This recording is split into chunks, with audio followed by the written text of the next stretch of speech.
I still see a lot of people on social media asking about what exactly do virtual assistants do? What are social media managers? How can they be one?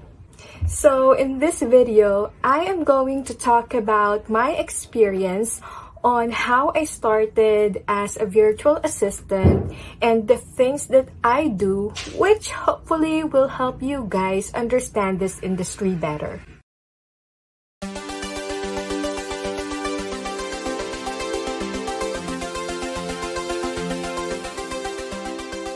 Hi there, my name is Clarice and I'm a social media manager.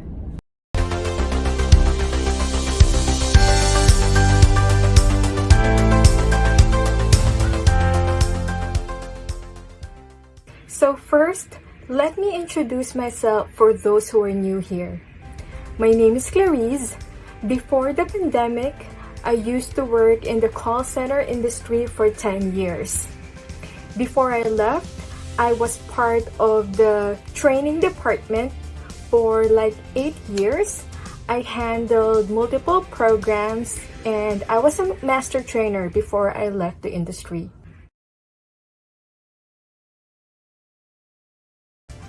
When the pandemic happened, I was so scared of going out that I had to find a different job that will allow me to work from home.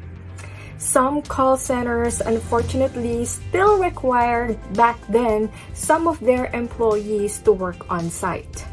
I didn't know anything about virtual assistants at this point.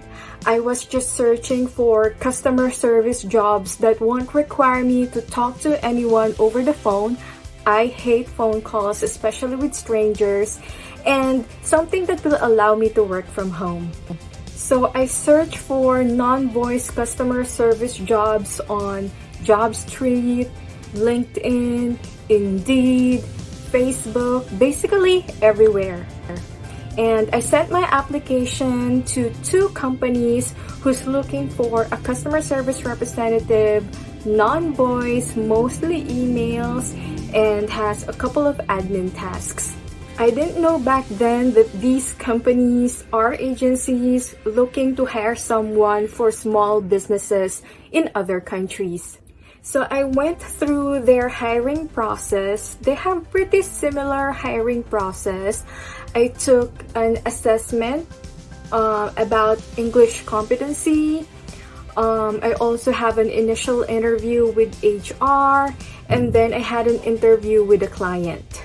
So it didn't take long at all, maybe 1 to 2 weeks process. So luckily the client liked me. After a couple of days, the HR person from the company informed me that I was hired.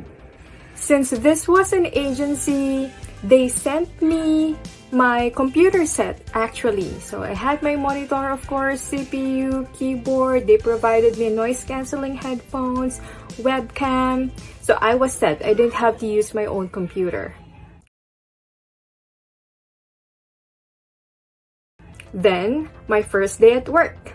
The first few days at work is so different compared to the call center industry.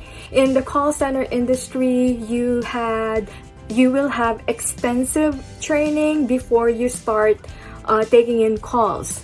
You'll have English communication training, you'll have product training, you'll have transition before you even take in calls. And even when you start taking calls, there's still a lot of people you can ask for help about anything.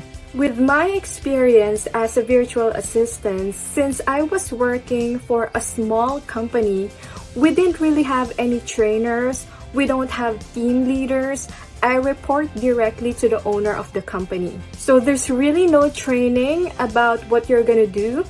If I remember it correctly, one of my colleagues just taught me how to use the tools, Shopify, and walked me through the website for a few hours. I think the training was 2 hours, and that's it. You have to work on your own. With the company I'm working with, we don't really have a time tracker unlike other agencies, but we're still supposed to log in and log out on a daily basis. So at the start of the day, the first thing I do is to log in on our timekeeping system. After logging in, I would go to our chat room and greet everyone a good morning. Once done, since the industry I am working for is an e-commerce industry, the next thing that I would do every morning is to make sure that all orders the previous day were dispatched. So if there are any problems with the orders, say for example, an item is out of stock or the address is incorrect, I would make sure to correct everything and contact whoever is responsible for whatever's wrong in the order to make sure that it will be dispatched. Then, of course, I will answer tickets. Customers usually reach us via email, social media comments, DMs, sometimes reviews on all kinds of websites. So it's part of my job to answer all of those. So unlike in the call center industry, we don't really have sales, we don't have VOC, we don't have QA, there's no scorecard, so there's no pressure at all. I also attend a meeting once a week with my colleagues, the owner of the company or the client, someone from accounting, and someone from marketing. On the meeting, we talk about updates, any promotions that are ongoing, if we need to change some policies. We also talk about unusual concerns from customers. So after a few months of working for this client, I realized that I can do so much more and I have so much more to offer. One of the things that I was interested in as I work for this company is social media. Since the marketing manager is part of our weekly call and she's also part of the group chat, through her, I got an idea about social media management.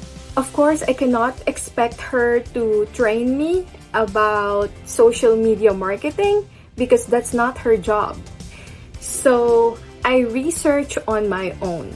The first thing I did is to join Facebook groups, which was very, very helpful. I learned a lot through the experience of other social media managers through these Facebook groups. I also watch a lot of YouTube videos, even TikTok videos of social media managers and coaches. After that, I did talk to my client and ask him if I can help with the social media management for the company. Unfortunately, he said no. He said that I should focus on customer service instead of social media. That didn't stop me though. When he said no, what I did is to create a social media strategy for our brand. So I did a social media audit, checked our competitors, and created a social media strategy and a content calendar. Then, I talked to him again and presented my social media strategy and my social media calendar. He was happy about what I presented, so he allowed me to help our marketing manager.